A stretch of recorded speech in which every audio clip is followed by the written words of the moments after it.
Hello दोस्तों, आपने अपने बड़ों से तो सुना ही होगा कि हमें हमेशा अच्छे कर्म करने चाहिए।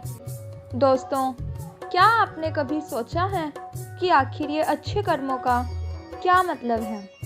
तो आइए मैं आपको एक कहानी सुनाती हूँ। ये कहानी गौतम बुद्ध ने अपने शिष्यों को कर्म का मतलब समझाने के लिए सुनाई थी।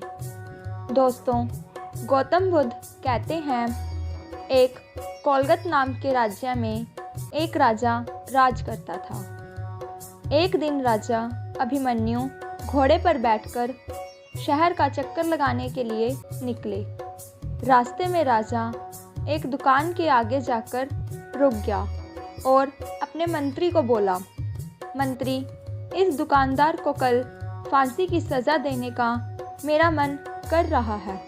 इसे कल फांसी की सज़ा दी जाए।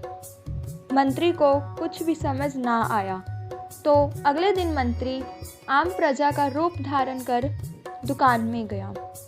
उस दुकानदार का चंदन की लकड़ियों का काम था।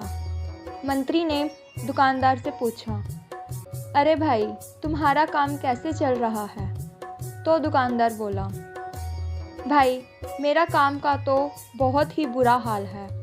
लोग मेरी दुकान में तो आते हैं, परंतु कोई कुछ नहीं खरीदता। अब तो मुझे बस इस राज्य के राजा की मृत्यु का इंतज़ार है। राजा के निधन पर ही मेरी लकड़ियाँ बिकेंगी। अब मंत्री सब कुछ समझ गया कि जैसी हमारी सोच होती है, जैसी हमारी नीयत होती है, हमें फल भी वैसा ही मिलता है। परंतु फिर भी मंत्री नहीं चाहता था कि दुकानदार को मृत्युदंड मिले। तो मंत्री उस दुकानदार से कुछ लकड़ियाँ खरीदकर राजा के पास गया और बोला, राजन, जिस दुकानदार को आप मृत्युदंड देना चाहते हो, उसने आपके लिए उपहार भेजा है। राजा उपहार देखकर खुश हुआ और उपहार के बदले दुकानदार को 5 सोने के सिक्के भेंट करने को कहा।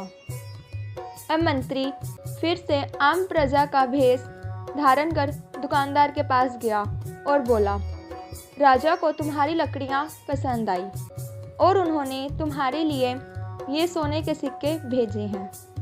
यह सुनकर दुकानदार को अपनी सोच पर शर्म आने लगी। दोस्तों, कर्म क्या है? कर्म वह कर्म है जो हम करते हैं। कर्म और कुछ नहीं, हमारी भावनाएं हैं। कर्म हमारी सोच है। हमारे साथ वही होता है जो हम सोचते हैं। अगर हम अच्छा सोचेंगे तो हमारे साथ अच्छा ही होगा। यदि हम बुरा सोचेंगे तो हमारे साथ बुरा ही होगा। यदि हमारी भावनाएं गलत होंगी तो हमारे साथ भी गलत ही होगा, और हमारी भावनाएं अच्छी होंगी तो हमें फल भी अच्छा ही मिलेगा।